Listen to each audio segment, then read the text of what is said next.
And you might feel like, oh, do I really need to do this? It's not really making a difference right now, but it will make a huge difference in the final project. So you have to really, really follow the steps. Because there is a reason for every step. And if you understand the reason for every step, you will not miss it. What I love about your work too, Anika, is that you don't just follow other people's plans. You really make up out of your mind a lot of your own stuff. You're listening to the Healthy Parenting Handbook podcast, just the thing we all said we needed when we first became parents. Do you remember saying, oh, I wish there was a handbook for this? I said it all the time. And actually, I tease my kids. Yeah, that's on page 57 of the parenting handbook. But there isn't a real one until now. I'm your host, Katie Kimball from Kids Cook Real Food, and I've brought together experts in the fields of health, parenting, nutrition, and woodworking today to help you parents who truly want to raise healthy, independent kids get the information you need. My friends, parenting is the toughest and the most rewarding job in the world. Thank you so much for joining me on this Healthy Parenting Handbook, your guide to raising kids intentionally. My guest today is Anika Gandhi. She's the creator behind Anika's DIY Life, where her goal is to demystify DIY and inspire and empower beginners with woodworking, DIY, home improvement, and home decor ideas and skills. In her former life, she was a PhD scientist and engineer. Anika grew up in India with zero exposure to DIY or power tools. And when she picked up a power drill for the first time way back in 2011 and realized she could build her own furniture, it changed the trajectory of her life and career. Now she wants everyone to break gender and cultural stereotypes and unlock their creative potential, to experience the feeling, the power that comes with making something with their own hands. She keeps her projects approachable and easy to follow while adding a unique personality to them. Follow her on Instagram. She's super fun. Follow her on YouTube for all of those DIY projects.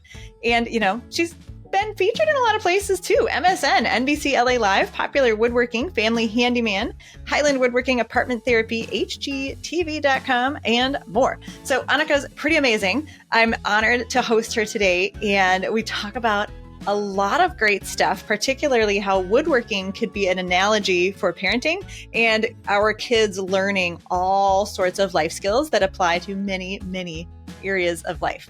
Be sure to check the show notes and get a link to Anika's free guide, Power Tools Simplified, at kidscookrealfood.com/025. This is episode 25. Let's jump right in. Hey, Anika, I'm so glad you could join me here today. Thank you. Thank you. Thank you for having me. I'm excited. Well, your bio, I swear, is one of the most fun that I've read on the Healthy Parenting Handbook here. And I've got to hear more. I got to hear more about this moment in 2011. You picked up a power drill, realized you could make your own furniture. Give me the details here. So this is back, my daughter was just over a year old. She actually turns 14 in 2 weeks. So she had just started to be independent, how they want to sit at the table and, do their art and stuff. So I decided she needed a little table and chair set to have her own spot to do stuff. And I couldn't find anything that was fun or affordable. So the affordable stuff was all plastic, primary colored. And then there was Pottery Barn, which was pastel or whites that were $500 and definitely out of my budget. So I wanted something fun, because her room was all flowers and butterflies and really fun, colorful space. And so I really wanted something fun and colorful. So I realized that IKEA had had a plain table and chair, like the brown, the unfinished wood. And I was like, okay, it shouldn't be too hard to paint it. So I kind of went down that rabbit hole of looking online, and I did buy that and I did paint it. And then I had a few friends wanted me to do one for their kid. So I did all themed things. And then my friend actually had she had 3 kids, and she said that little thing is not going to work for me. And by then I had actually gone down the rabbit hole of the internet, and I had actually figured out that it's not that hard to build furniture. So, it was this aha moment where I had never ever imagined that this is something that was possible, because I grew up in India. We don't really do DIY in India. We don't even we usually call a guy to hang a picture on the wall. It's people don't do DIY in India. So I had zero experience, zero exposure to anything like this. Like just being able to build my own furniture was kind of like out there. There was absolutely no way I could do that. But when I realized online that there were, a few other people that were doing this, and there were actually only a couple women at that time that were doing this, and I saw that they were doing it, and I went down that rabbit hole, and I convinced my husband to buy me a couple of tools, and then, the rest is history. That is so fun. And of course, IKEA, like you had to put it all together anyway. So you're That's true. Yes. So it's a good gateway to entry. In fact, in one of my TEDx talks, I talk about a research study where researchers looked at, and this happened to be for cooking, like kids and parents cooked a meal and kids and parents did a craft together, and then they come together and eat the food. And the kids and parents who cooked the meal were more like, actually the kids, not the adults. The kids were more likely to engage with the food and try new things and say that they liked it. And they actually call that the IKEA effect, that when you build something, you're more proud of it. And you're absolutely yes. Yeah. And then imagine, taking like raw pieces of wood and actually building something. That's like a whole different level. Absolutely. So did you then make a larger table for your friend with 3 kids? Was that your first project? So I actually started to build, but it never went to my friend. We actually moved, and I built the table, but I never really finished it because, I was just starting out and I was learning too, and it didn't like really work out. Like it didn't look great. Right. So over time, I learned and I made changes. And then ultimately, once it was finished, it's like still one of my favorite projects because I painted like colorful stripes on it and everything. And then I figured out how to build a we because a chair is much harder than a table. So I built the chairs, and then my kids used it for like 10 years. So we still had it. We just got rid of it like over a year ago because they outgrew it, and I still held on to it, but I finally got rid of it. Oh, that must have torn a little piece of your heart out, though. I'm surprised that you didn't like tuck it somewhere for grandbabies or something. Oh, well, there are children somewhere greatly enjoying that sturdy, beautiful wooden table. That's a fun connection for me, too, because my dad actually, with help, he's not a great woodworker, so he gets a lot of help, but he uses counter cutouts as the top for little kid tables. And he donates them to church and school auctions and stuff. So that's like very near and dear to his heart. So it's so fun that was your first project. Now, how did you actually learn? Because you said that first one didn't turn out so great. What were your resources? So I started just looking online because, like I mentioned, I found a couple of people, a couple of women like Anna White and Jen Woodhouse that were doing these things, and they were writing about it. YouTube was actually pretty new back then too. There weren't very many videos on there. Whatever videos were there were very hard to follow. Like it wasn't great quality. So there weren't a lot of resources, but, I did the best I could from whatever I could gather.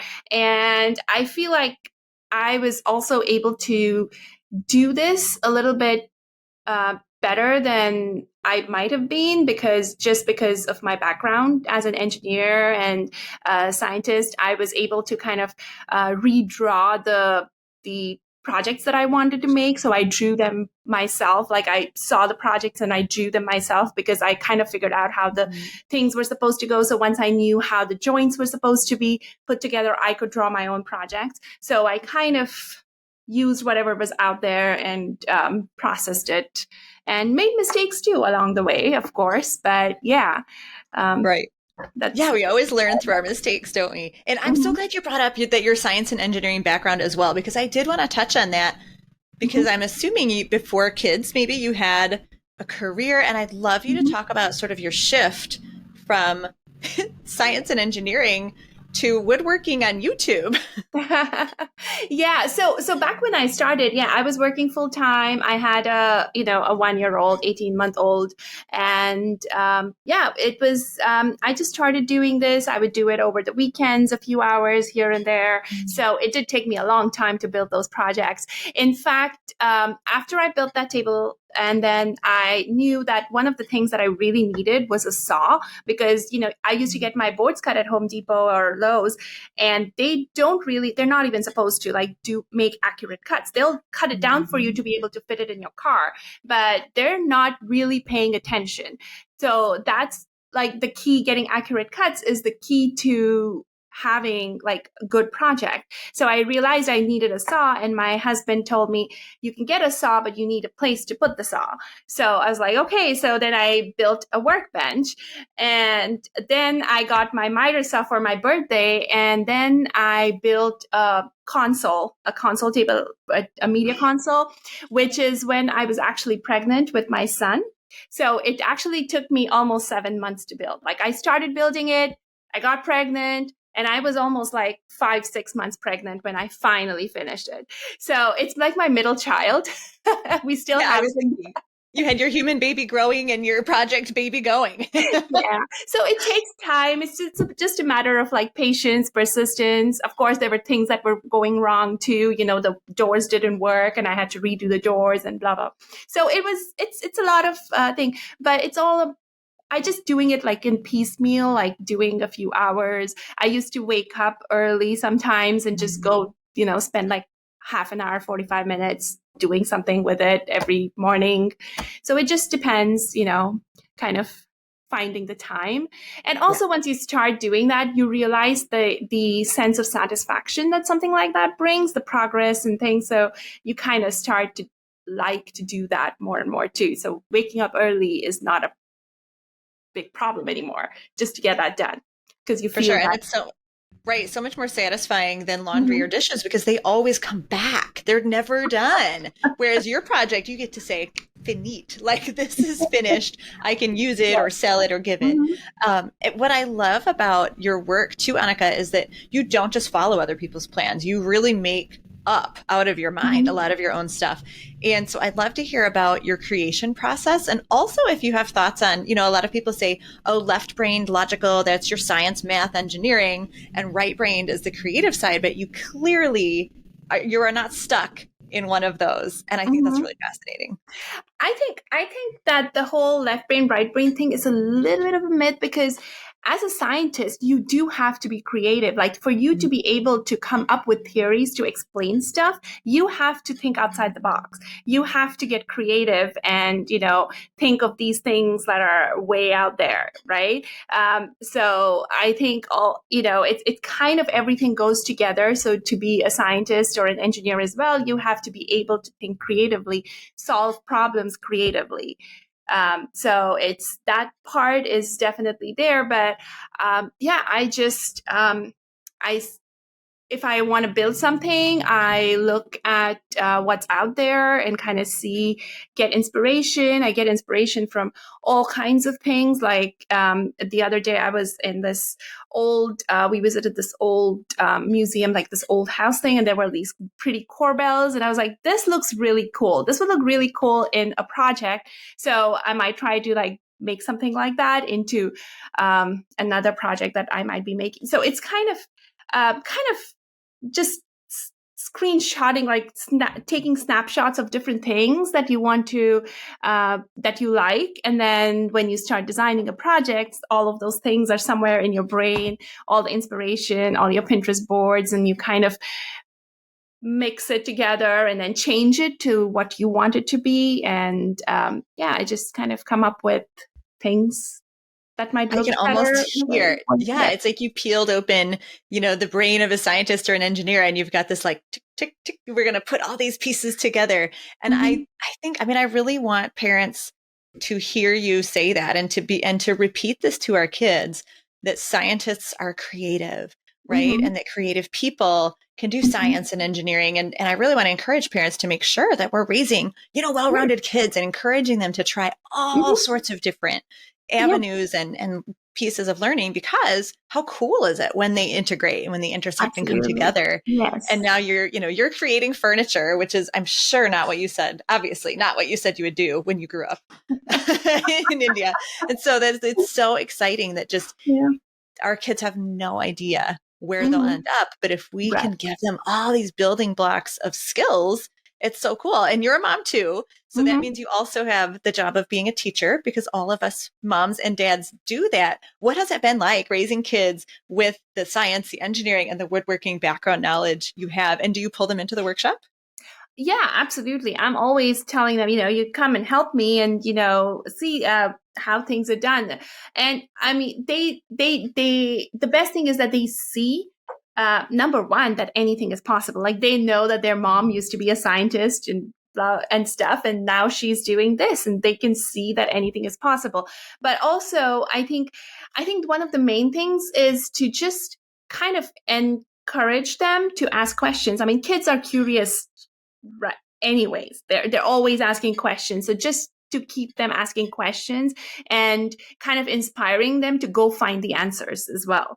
That's where it's at. And then also, like, all of woodworking is also problem solving, right? So you want them to kind of figure out things, what to do. And so all of their school projects, people actually think that, oh, you've got, like, my husband's an engineer too. So, you've got engineers and scientists in your house, and you've got a woodworker, and you just, probably the kids don't even have to worry about their projects. They all get done. But the truth is that they do their own projects. I let them go figure out. And or if my son is bored, I'm like, okay, here's this crap wood file, go figure out something, build something, make something out of it. If you need help, you let me know, but figure something out. Or so they have fun doing it, and just giving them that free reign to just experiment with their ideas. So my son was, one time he was trying to build a bed for his dinosaurs. So, he had to figure out that he needs like 4 legs and for the bed. And he had to figure out that because it's so big, you probably need another support. So it had like 6 legs. But, because they were not all on the corners, which is fine. He's like creating this whole thing out of, just a crazy bed. And then he added a headboard to it. He had to figure things out. So all of that, just letting them think it out, letting them process it. That's really fun to just let them grow with that. Just quickly interrupting, which is not a very good life skill, is it? We should teach our kids not to interrupt. I have to tell you about Life Skills Now Season 3, happening June 24th through 28th, 2024.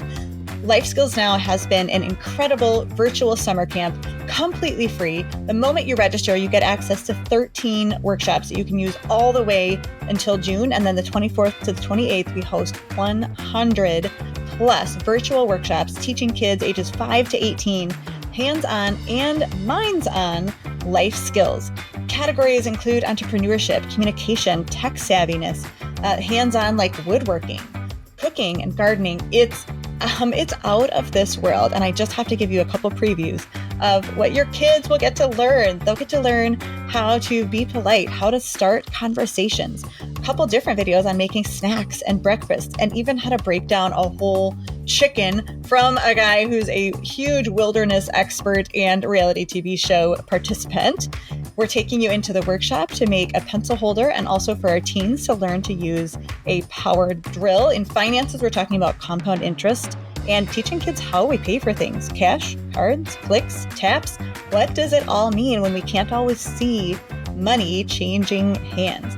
And then we have a lot of mental stuff too, like overcoming your power blocks, setting goals for teens, creating a clutter-free study zone, and why that's going to make a difference in your kids' focus as they're working. We also have stuff for you, the parents, in our preschool track and our parenting professional development track, as well as our neurodivergent track for families. And you know what? It's at the bottom of my list, but it should never be last. We have a wellness track too, that covers both physical and mental wellness. And I just used Dr. Jihan's, one of her tools to stop being nervous with my little one this morning, because he has his standardized testing. Life Skills Now Season 3 is going to be amazing. I know I've talked too long, but I'm just so pumped about the depth and breadth of all of these workshops. Go immediately to kidscookworldfood.com/life-skills. Sign up your whole family. It's free. You can get started on 13 workshops right away. And I'm so excited to share that with you. Really, anything where kids can work with their hands allows them to practice a lot of those skills, like you said, Mm-hmm. problem solving and planning and Mm-hmm. failure and trying again. Absolutely. Oh my, Patience as well, right? I mean, patience. And also, one of the key things is discipline. And I actually tell this to all mm, of my grown up students as well, right? Because uh, woodworking is a lot of patience. Like there is a discipline, right? mhm. There is a reason that there is certain number of steps that need to be done. And you might feel like, oh, do I really need to do this? It's not really making a difference right now, but it will make a huge difference in the final project. So you have to really, really follow the steps. Because there is a reason for every step. And if you understand the reason for every step, you will not miss it. So it's one of those things, like if I tell you you have to do 2 coats of paint, there is a reason you have to do 2 coats of paint. It's not just because, I want to make it harder for you. So there's, and you have to understand why you need 2 coats of paint. And once you understand, you're not going to forget. So that whole part of that, if you put that in the perspective of kids as well, they really understand the process, and then they have to have that discipline to be able. So they learn that discipline for life skills as well. That's a great analogy for so many your aspects of learning is, Mm-hmm. follow the directions, ask questions so you know why Yes. each direction is Mm-hmm. there, Yeah. but, don't cut corners if you don't Yeah. know what you're doing. Yeah. And you really get to see the impact when Mm-hmm. you're doing woodworking, I'm sure. And I know part of your mission, Anika, is to help people feel the power that comes from creating Mm-hmm. something with their hands. And, in this digital world, we do a lot of typing, we do a lot of talking. So that Mm-hmm. hands-on stuff, especially for kids, is so important. That's one of the benefits, that I talk about in the kitchen as well, that we get to do things with our hands. And I'm Absolutely. wondering if you've noticed, like in your own kids or in the adults that you teach, your students, like additional sort of out of the workshop benefits, like that power and that confidence. I mean, overall, just the fact of being able to make something with your own hands, like taking pieces of like raw wood and turning it into something that you can actually use and see in your house, that makes such a huge difference, right? That feeling that comes with it. Because with this digital age, where on social media or video games with the kids, like they're so used to that instant gratification, but then seeing what bring the kind of satisfaction that going through a process brings you, that is so much bigger than that instant gratification that you have for 5 seconds. So uh, that entire feeling is just so different. So I definitely see that in the kids as well as the grown-ups that build the projects, that sense of satisfaction. There's no feeling that compares to that. And we hope to give kids that sense of satisfaction in season 3 of Life Skills Now. Summer camp coming up in June 2024. Tell us a little bit about the project that you've prepared for our campers. So for that, my son and I got together and we built a little pencil holder. And it was really fun to make. And I kind of let him do the cutting and we put it all together. And yeah, it's a really fun, cool project that they can make. They can have it on their desks. They can give it to their teachers as a gift, as a back to school gift, or just give it to their parents. So it's just a really fun thing that they can build that actually is functional and useful, and they get that sense of satisfaction of like, I made that. It's a super cute pencil holder because it's made of rulers. So it's Yeah. perfect, right? It's perfect for the teachers. And Mm-hmm. I know we have a story of a 5-year-old giving homemade taco seasoning to his teacher. And then when she ran, as a Christmas gift, then when she ran out, she asked him for the recipe, like, which is the best compliment you can give a cook, right? So he's like bouncing out to the car, like, Mom, Mrs. So-and-so needs our taco seasoning recipe. It's going to be the same Right. thing, Mm-hmm. with this pencil holder. Like every Yeah. day, the child will look at it on their teacher's desk and be It's like, like, yeah, like I made that with my hands. It's right. so good for confidence. Mm-hmm. Let's talk about confidence because again, that's a benefit that we see from kids working in the kitchen.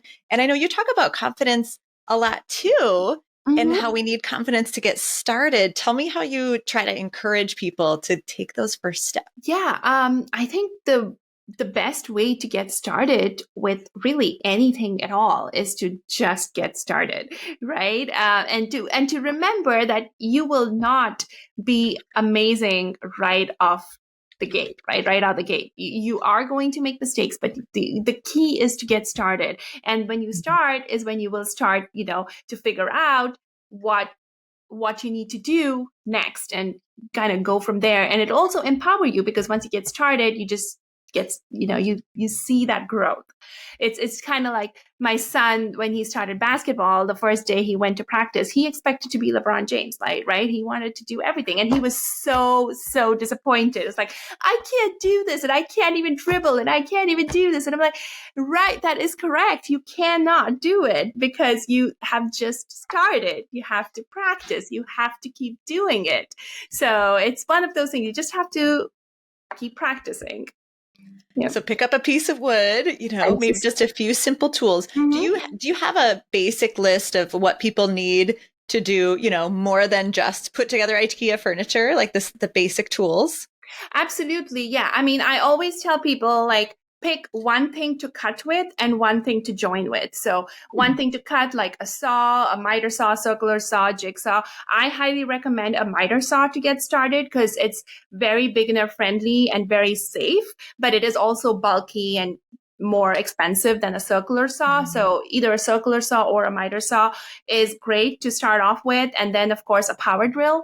So you can start putting together simple projects with just screws. And then if you want to take it to the next step, you want to get what is called a pocket hole jig, which is, which is this blue thing right here. But this is a bigger piece. This is a 720, but you can also get a smaller pocket hole jig that's like for $40 and get started with that. So that will just kind of supercharge your projects because then you'll be able to build all kinds of things, not just like simple screws. So those things are the basic things that you can get started. And actually, those are the things that I started with as well, right? The saw and the drill, and then I added the pocket hole jig, and then slowly you can start adding more tools as you get more comfortable or confident using those tools.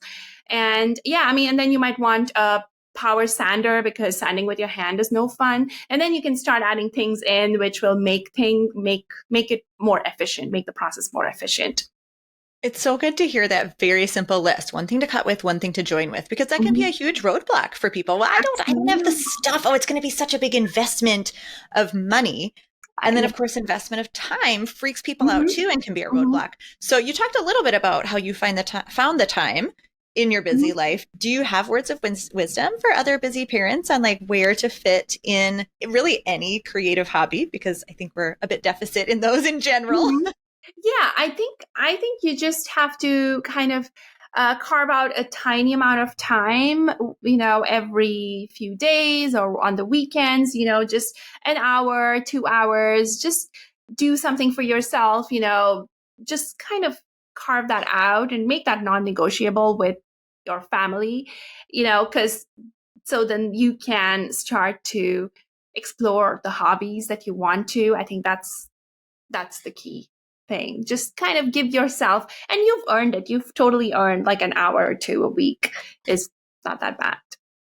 Absolutely. Well, and it's so beneficial as well because you save your family a lot of money. So it's still part of, home management and budgeting and all the things that we have to do. Anyway, it's just a different way of exercising those goals. Right. And then you're creating something that is unique, right? Because it's probably not something you can buy in a store, and it's absolutely unique to your home and your style. And well, speaking of unique, what are some of your favorite DIY projects that you've come up with in these past 13 years now? So definitely my the first table and chair set that I built, and then one of my absolute favorite projects is a record cabinet I built for my friend. So it was like walnut and white, and it had removable speaker covers and a place to put the records in. It like that's one of my favorite pieces. And the story with that too is one of my favorites because I actually built it and then I completely trashed it. And then I built a whole new one. So, and it took me a whole year to build that, like, cause to start from start to finish. So it's one of those things where it's so dear to me because by the time I was finished, I put in my heart and soul into it because it had to be perfect and amazing. So yeah. Yeah, they would mean a lot to you. That's what I was thinking. Like, wow, blood, sweat, and tears and Hmm. failure. And so, how Yes. do you talk to your kids about failure? Because we know that that can be a tough subject, I Hmm. think, to teach, to allow. We want to protect our kids. We don't want them to feel bad. Words of wisdom there. Well, it's just a matter of making sure that you and you tell the kids that you understand that failure is just an opportunity, right? It does not mean that it's absolutely not worth your time and energy. It just means that what you did over there, you need to figure out what you can do differently so that it's it's a different outcome. So it's just a matter of that step by step iteration and kind of learning from your failures, which sounds really cliche, but that's really true. That you don't let the failures get you down. You just keep going, like to have the persistence. It's okay. You have to keep going. Things don't always go as planned, never go as planned. Never. And I'm sure in the workshop, maybe, and in the kitchen too, like those mistakes, those failures Mhm. possibly happen more than in other areas of life, right? Like we want our kids to be good readers, so they read books, but they don't really get don't really get a chance to like mess something up and learn from Mhm. failure, right? When they're Yes. reading or they're learning Mhm. their multiplication. There's so many things we do that we don't have the opportunity to have that validated learning. And it's Mhm. so fascinating. It's really fun to think about woodworking as this analogy for life, right? For Yeah. life skills. Mhm. And Yeah. Anika, I love to leave parents with a super practical step that they can Mhm. take today or soon, kind of a quick win. What would you recommend to parents after listening to this if they do one thing with your interview today?